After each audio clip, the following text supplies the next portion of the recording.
Listeners, I want to tell you a little story as we begin this episode. So, it's 2005. I'm working on a novel and working largely alone because the internet isn't what the internet is today. And I email a professor to see if he has anything I can do to improve my work. Well, he tells me about this writing group that I can become a part of, and it feels like destiny. I have asked for something and I have received exactly what I have asked for. And I'm so excited. So I connect with the leader of this group. He tells me I can join the group, but I have to be workshopped on the first day. And I have this minor misgiving, but I think that this is destiny and my intuition is leading me in the right direction. Listeners, have you ever had this kind of experience where it feels like destiny, but something is a little off? Well, I joined this group. It goes okay for a little while. I share that I'm working on a novel, and the leader says, I'm working on a novel too. Let's workshop your novel first. And again, I had that little twinge, but I thought, oh my gosh, I've been waiting for feedback on my novel. And this is once again intuition leading me in the right direction. So I say yes. And it goes incredibly poorly. My book gets completely messed up, and I have to shelve this project. And I probably should have shelved this project anyway, but what is the point of this story? I had fallen into a people pleasing trap. And that people pleasing trap had taken me farther away from my goal. And so that is why in today's episode, I am going to tease out the difference between people pleasing and actually following your gut so that you can spend more time being yourself and being authentically who you are rather than chasing things that do not serve you. And as I do this, I'm going to share the Achilles heel question that writers are often asked, and it is the one that gets them into the most trouble and has them signing up for things that maybe are not really right for them. So you'll want to stay tuned for that, but let's go ahead and get started. Welcome to Writing Resilience, the podcast for writers who want to write and live the story that sets them free. I'm your host, Lisa Cooper Ellison, a writer, transformational and trauma-informed coach, story alchemist, and fellow traveler on the winding road of healing and creativity. Each week, I'll share tools, practices, and conversations that will help you let go of what no longer serves you as you create stories that change lives, especially your own. Together, we'll explore how to trust your creative voice, support your mental health and resilience, work with your nervous system and unique design, and stay connected to your deepest calling as a writer, even when life gets messy. It's time, my friends, to write and live the story that sets you free. I'm honored to walk that journey alongside you, one story and one episode at a time. Listeners, I have one thing to share before we get started with today's show. One of the most common things I hear from beginning and intermediate writers alike is this: I don't know what this scene is about. They know what happened in their life and they can describe it with aching beauty, but when asked the scene's point in their book, they shrug. I've seen so many memoirists wrestle with this issue, and here's the good news: it is completely fixable. I'll show you how during Building Better Memoir Scenes. This 90-minute webinar in collaboration with Jane Friedman is just $25 until June 20th, and the recording is yours to keep. Grab the link in the show notes. I'd love to see you on June 24th. Welcome, everyone, to Writing and Resilience. I am Lisa Cooper Ellison, your resident story alchemist and the host of this show. And I am so excited to be here with you today as we talk about an issue that is very important to me because I spent so much time in my earlier life with people pleasing and being a people pleaser. And it's something I can still fall back into because it's pretty ingrained. But I've had to learn how to know the difference between when something is people pleasing and when it's my gut, and how to do this in a way that helps me own my decisions and live from a place of power. And that is what I want to do for you. So, to begin, let's talk about what people pleasing is. So, people pleasing is when you choose other people's expectations, desires, or wants over your desires, and especially over what you know is right for you. It's a big problem because when you are people pleasing, you are abandoning yourself and you're abandoning your needs. Now, does that mean that you never have to do things that you don't want to do? No, not at all. But the difference is, can you do it in a way that still honors your needs? That's the difference. When you are people pleasing, you're not honoring your own needs.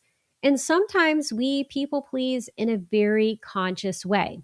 Someone asks us to do something or they suggest that we do something, and we begin that pro con list.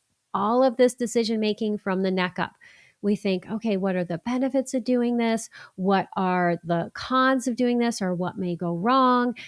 What do they expect from me? What are the stories that the world has told me in terms of what I need to be doing? We might also think about the fact that, I've always done this, therefore I should continue to do it. And here's a great example. Let's say you are the person who brings the broccoli rice casserole to every single family reunion, and everybody loves this casserole. Well, you get to a place in your life where you're sick and tired of it. You don't want to make broccoli rice casserole ever again. Or maybe you can't eat cheese anymore. And so you don't want to make it.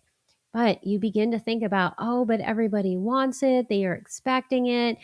Maybe I'll just eat it anyway. And I don't know, I'll take some lactate tabs and hope for the best. But you're doing that for everyone else while negating your own needs. And you're doing it consciously. You know that you're thinking about these things. You know that this is in your field when you're making the decision, and you're making a decision based on everyone else's expectations. So there's a lot of self talk involved, right? That's what I mean by conscious. You're talking to yourself about what the right decision is. And that's important because sometimes what we think of as people pleasing, and if you're not watching this on YouTube, I'm using air quotes right now, is actually something unconscious, and that is the fawning trauma response, right? And so in the fawning trauma response, what happens is you're asked a question or someone wants you to do something, and you immediately say yes or no, even before you've had a chance to think about it. So, in the fawning trauma response, which is actually a trauma response, there is no conscious thought, there is no self talk involved, other than what in the world did I just agree to, which happens after the fact, right? The decision making is instantaneous. And that's because the fawning trauma response is a mixture of a freeze and a flight response where you self abandon before you've even had a chance to think about whether or not this is something you actually want to do. And I have a great episode with Ingrid Clayton on the fawning trauma response. She also has an incredible book, Fawning, that you can buy. And so I will link to both in the show notes so that you can learn more about the fawning trauma response. And what I want to say right now is that if you have felt like that is something that you go into, or you found yourself fawning and then you beat yourself up for it because you're like, why do I keep falling into the same pattern, doing the same things? Well, it's unconscious, right? And at one point in your life, that was a powerful mechanism to keep you safe. It was a genius strategy that allowed you to survive in an environment where you are with volatile caregivers or people who are really inconsistent. And your survival probably depended on you being able to self abandon. The difference is that now that same strategy isn't serving you in the same way. So what you can do with the fawning trauma response is just begin to notice when this is happening and love yourself radically as you begin to unpack it so that you can make more conscious decisions. And the first conscious decision I want you to know that you can make is to change your mind.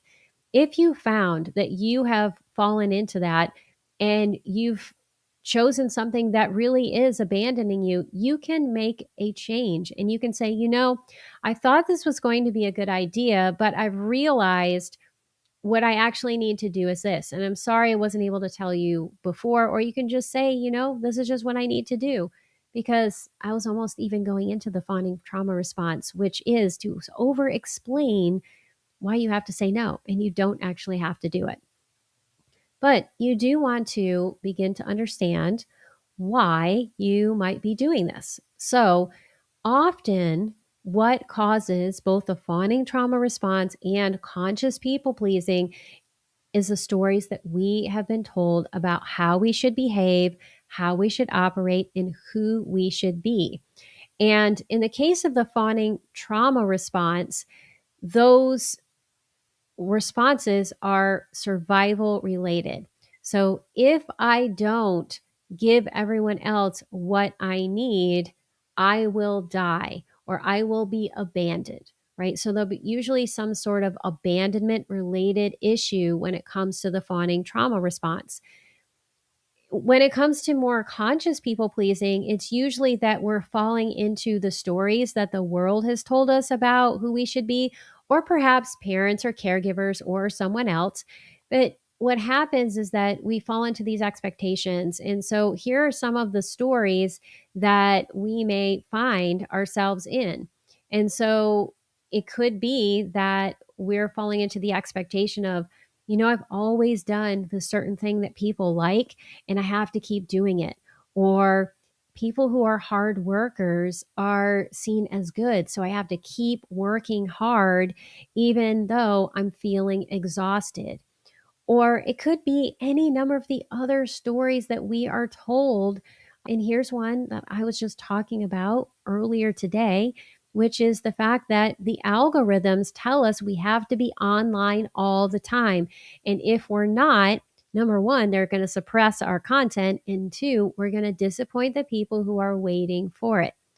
Right. So, listeners, if you have another story that you have been told or the world is telling you about how to operate, please add that to the YouTube comments because I would love to have a great conversation about it because it's a huge problem and it's the reason we fall into these things. And we think that if we are doing what other people want, we're going to be safe, we're going to be loved, we're going to be accepted. And sometimes, like in the case of that writing group, it can feel so enticing and it can be so much what we think that we want or need that it can feel like our intuition is taking us in the right direction when that may not be the case. And this can show up in your writing and specifically on the page when you are trying to please the people who have given you feedback on your work, whether that is members of your writing group or an editor. So here's what that looks like. You've been writing, you have a piece, it's kind of messy or not quite there. So you give it to your writing group or to an editor to get some feedback. You get feedback, and some of that feedback goes against your gut, but you start to say, well, that person knows more, or if they said it, probably is a problem. And so then you change your work based on what they've said without thinking about how that may affect the vision you have for your project. And, that's actually what ended up happening in that novel. Now, granted, it was the first time I'd even written a novel. I didn't really know what I was doing. It was a practice book and it didn't need to be published. So my heart is not broken about it now. I know that that was okay. But the lesson I learned is that, we were workshopping this one chapter at a time. So people would have all these questions. They would want me to change things in certain ways. So then I would change it to please everything that they said. But if they'd known this thing that happens 40 pages later, it would have answered the question. I wouldn't have had to done this thing. And it completely discombobulated the project. Well, what discombobulated the project? My desire to please the people who were giving me feedback, because I wanted to be seen as good. I wanted to be seen as someone who has a thick skin, who is able to take in feedback and do something with it. Listeners, sounding familiar? Any of you face that? Oh, yeah. It's a common thing. And so that's why I always say to people, you are the God of your story. And it's really important for you to own that. Because when you don't, your projects can get all messed up. If this is happening in relationship with other people, you can start to feel resentful, and that resentment can lead to fractures in your relationships with other people. And even when it doesn't, it can lead to a shame spiral, because you're not doing what you want to do, and you know you're not doing it, and you know you're self abandoning, but you can't stop from self abandoning. And so you can get caught in this really negative storm that makes you feel really bad about who you are. And so there are a lot of things that can happen that are negative. And if you're constantly in those states of frustration, resentment, or that shame storm, it can have a negative impact on your health. And that is huge. And so you want to really work with this so that you can be in your power, right? Because when you're in all of those other states, you are not in your power. And that's part of the reason why it can affect your health, because you're in a state of stress. So that's a little about what it is and how it can affect you. But let's talk about what you need to do to be able to stop doing it. One of the things that you can do is get clear about what you want. And I know if you're a person who's experienced the fawning trauma response, that can be really challenging. I get it. You may have been asked, what do you want for dinner? And you don't even know which restaurant you want. You don't even know what food is because your mind goes blank. So, what I want you to start with is what you are passionate about. What are your passions? Because those are usually pretty ingrained. And even if you don't allow yourself to connect with them or to work on them, you know what they are, right? And so, what are your dreams and what are your passions? And a question that I frequently ask people is, what would you do if no one paid you and you are not recognized for what you did? Okay, that can be a question that can help you get to what your vocation is and what your passions are. So, for instance, I am a person who loves to write. And you know what? That situation with that writing group a long time ago, it really sucked. And it did make me feel like I didn't want to write for a period of time. But because writing is my passion, it is something that is so important and so ingrained, I came back to it. Okay, so that's one of the ways that you will know if something is a passion. Teaching is another passion of mine. I love to do it. And at one point, I was an elementary school teacher.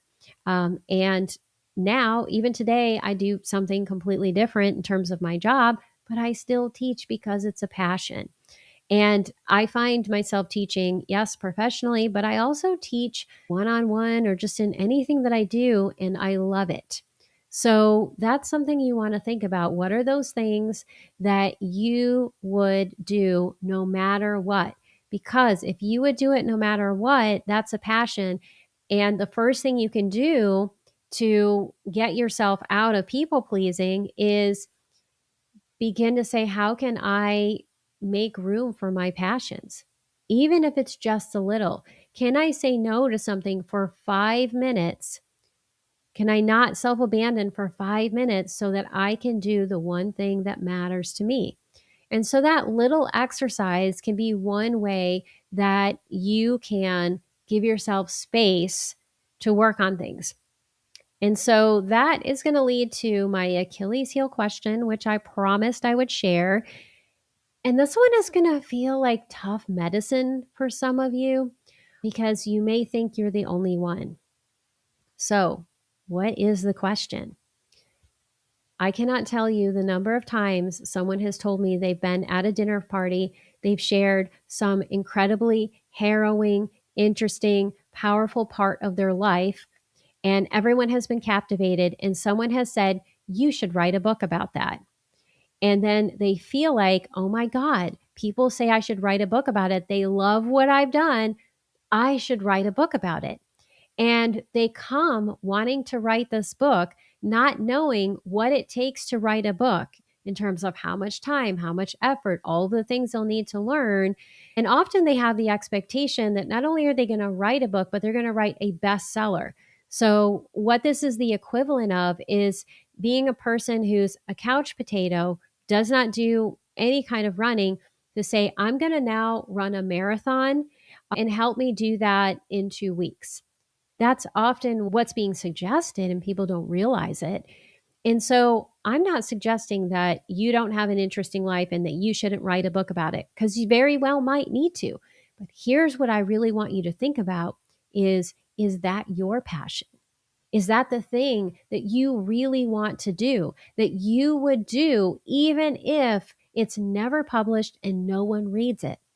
Because if that's not the case, I really want you to question not whether you write, but whether you want to write a book.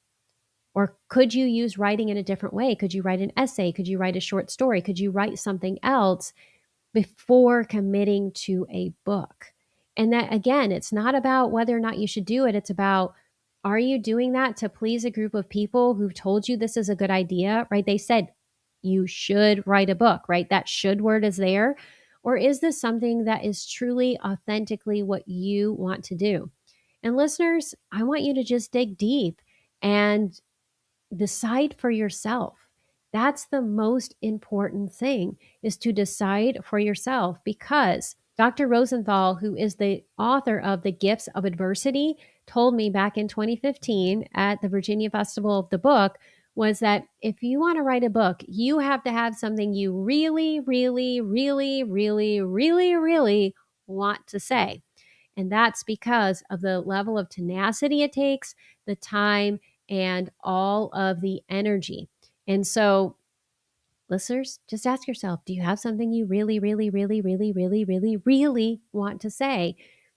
And if you do, what will you call upon in order to have that tenacity, to be able to persevere, and to be able to handle the setbacks and the failures you'll face along the way? Because once you know what those things are, you can stand in your power and make the decisions that allow you to do that. Another thing that you can do that can help you get in touch with what you really want from your life is a very powerful exercise that I do at least once a year. And I actually did it with my husband a couple of weeks ago. And it was something that was suggested to me, I don't even know how many years ago, but it's something that I do. And that is to imagine that today is the end of your life. You're dying today. It's a painless death, so we don't need to worry about the death itself, but that's it. Time is up. And you have to write your obituary based on what you have done right now. So you write the obituary, and then as you're writing it, you pay attention to where the grief and the regret is. What do you regret not doing? What do you grieve in terms of the opportunity that was missed or the thing you wish you had done more of? And once you are clear about what those things are, go do them. Another way that you can work on this exercise is to write the obituary you would love to have, right? Where you have done all of the things. And then look at what your obituary looks like right now and see the difference. If you're not doing those things, again, find a way to plan it into your day or into your week so that you are making progress, so that when you get to your actual deathbed, it doesn't matter if you finish the goal. What matters is that you showed up and you worked on it. Or that you're doing the thing that really matters to you. And so here's an example of what that might look like. So we've talked about the fact that some people say you should write a book. Well, one of the things that's required if you're going to write a book is to spend a lot of time alone writing and rewriting. And sometimes that means you're going to need to skip social events, say no to things on your calendar, spend a little less time with family in order to do that. If this is truly your vocation, your passion, you're going to be excited about that. And you're not going to feel regret when you look at your obituary if you're doing what you're meant to do. However, if you write that you had regrets that you didn't spend enough time with family and friends or relaxing or having fun, make sure that you're doing those things, because those are often the things that people actually do regret when they get to their deathbed, is not spending enough time with other people or having fun or relaxing. And so make sure you give yourself time to do that, because you can fall into the people pleasing trap with even in the writing process of like, oh my gosh, I need to get this out there quickly so that everyone can read it. That can be a form of people pleasing that causes you to lose sight of the other things in your life that are also important. So make sure that you are attending to all of the things that are really, really important so that you're living as authentically as you can, and that you're living in a way that will lead to that deep sense of overall satisfaction for your life. Okay, so we have talked about a few different ways that you can work on understanding what it is that you really want. We've also talked about the stories that we tell ourselves or that the world tells us that cause us to self abandon, either because it will keep us safe, or we think it will help us belong, or it will help people like us more. So you want to pay attention to what are those stories and how do they conflict with your own desires or cause you to self abandon and move away from the things that you want. And as you are working on those two things, getting clear about what you want and understanding more about the stories that keep you from that, that keep you in a people pleasing space, I want you to have just radical compassion for yourself so that you can work through this in an easy way and you can allow yourself to learn how to stand in your power over time. And so, if we wrap up with an update on that original story, where I thought that just because the writing group popped up, it was my intuition leading me in the right direction, and I had to do everything they wanted in order to be in the writing group. All of these years later, I have told other people or taught other people how to have healthy writing groups where everyone's ideas are acknowledged, where everyone has a chance to say no, where people have a chance to try and see if something is the right fit for them. And I have practiced being in other writing groups, which has led to an incredible writing group that I have right now that has allowed me to write the very best writing I have ever done. I'm so in love with what I'm doing. And of course, also open to revising because revising is necessary. But because I know what I want and I know what my vision is, I can take in other people's feedback and I can filter it through my own internal knowing. And I can say, can I use this to enact the vision I have for my book? Or is this very good feedback from someone who loves me that just isn't right for what I'm doing?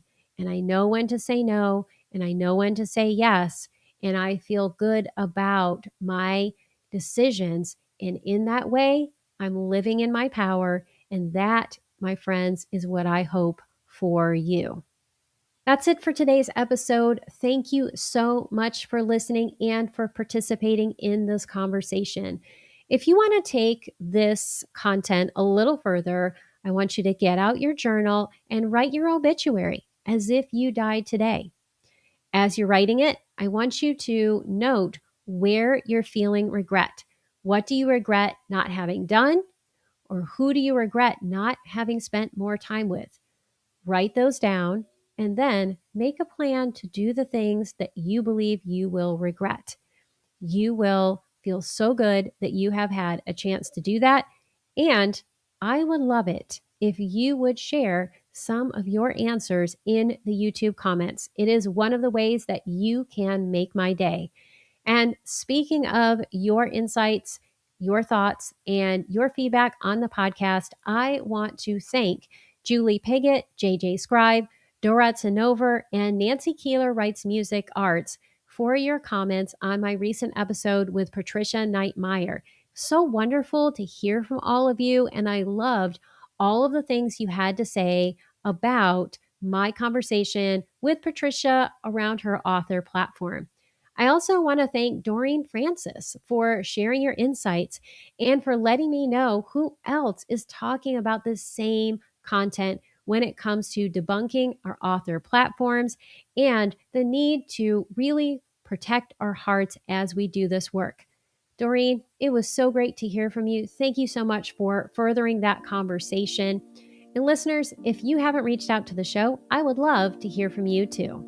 That's it for today's episode. Thank you so much for listening. I couldn't do this podcast without your support. If you love this episode, here are 3 simple ways that you can keep this show thriving.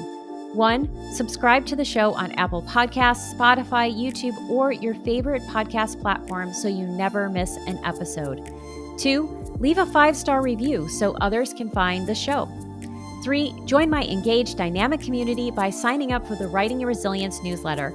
As a thank you, you'll receive a free copy of Ditch Your Inner Critic, 5 Tools to Transform Self-Doubt into Self-Support.